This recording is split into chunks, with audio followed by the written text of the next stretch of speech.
Hello everyone, I am Delexo623 and today we are going to review Krampus, a Christmas film that came out in the middle of November, which we are reviewing in the middle of April because I intended to review this film over Christmas last year, but complications arose and I was unable to.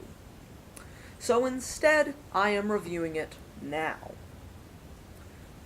So, let's talk about this film. This film was directed by Michael Dougherty, who also directed Trick or Treat, another film that I admire a lot. And it stars MJ Anthony, Adam Scott, and Toni Collette. Let's read the synopsis. When his dysfunctional family clashes over the holidays, young Max is disillusioned and turns his back on Christmas. Little does he know, this lack of festive spirit has unleashed the wrath of Krampus, a demonic force of evil intent on punishing non-believers. All hell breaks loose as beloved holiday icons take on a monstrous life of their own, laying siege to the fractured family's home and forcing them to fight for each other if they hope to survive. Well, that was very exciting. Let's talk about this film. So, first off, plot. I actually thought that the plot was kind of okay. Some stuff didn't really make that much sense, but hey, what are you gonna do? So, first, let's start off with my complaints.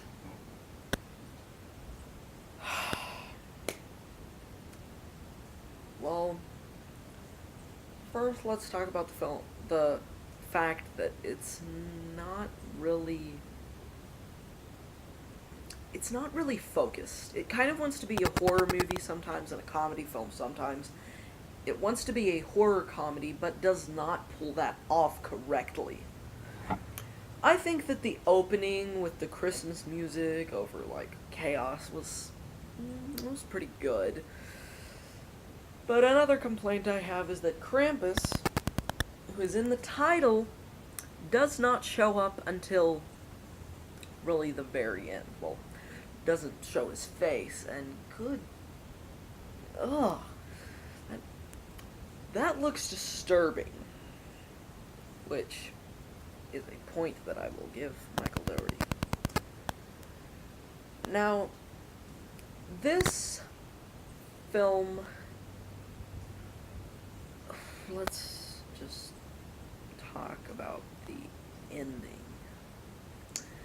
In the ending of the film, it's super confusing and is very difficult to decipher.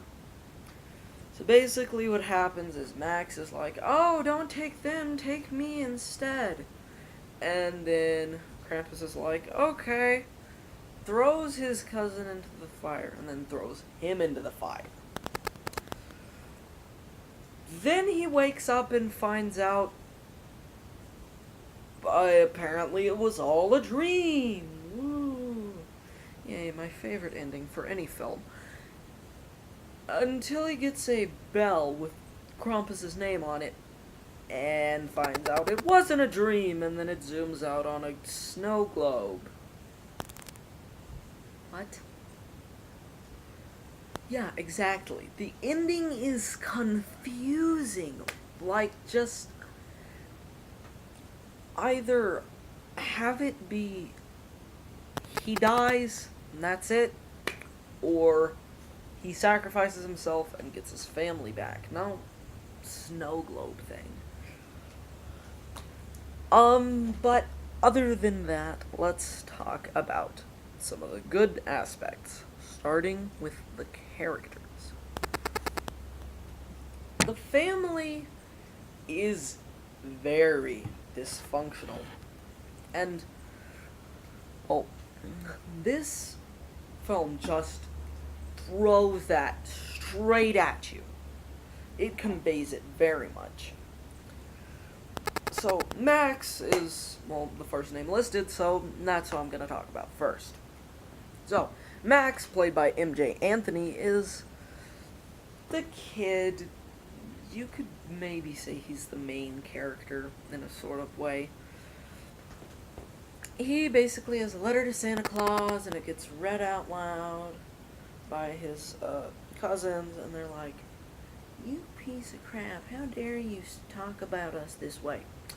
And he's like, they're reading it, and he gets upset, and tears up the paper, and chucks it out the window.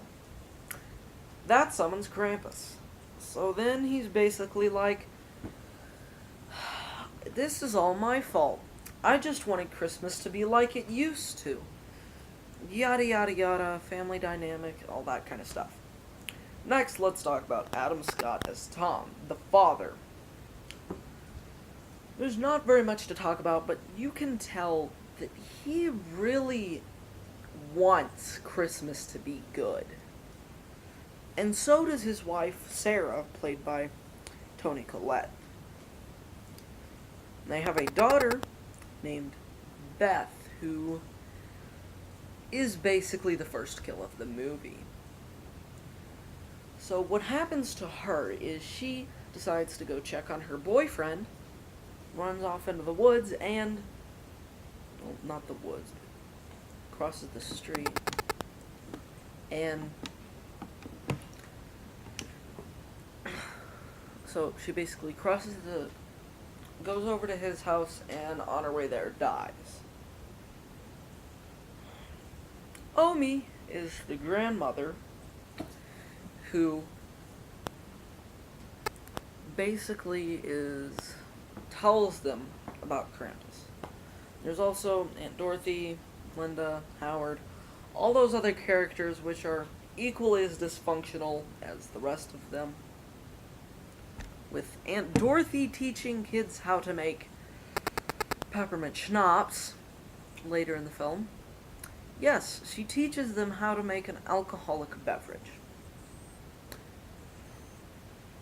Basically, let's just talk about Krampus himself.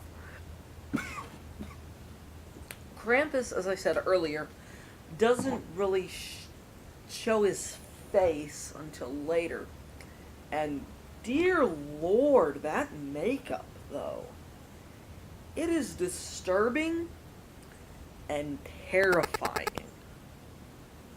Because when it just shows its face, it's like Santa Claus, but his, like, mouth is gaping wide open, and he has, like, a long tongue and horns. Just, it creeps me out, which is a point for the movie.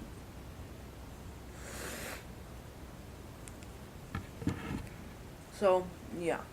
Krampus is an okay film, and if you like watching horror films over the holidays, I would probably recommend it, because you might enjoy it.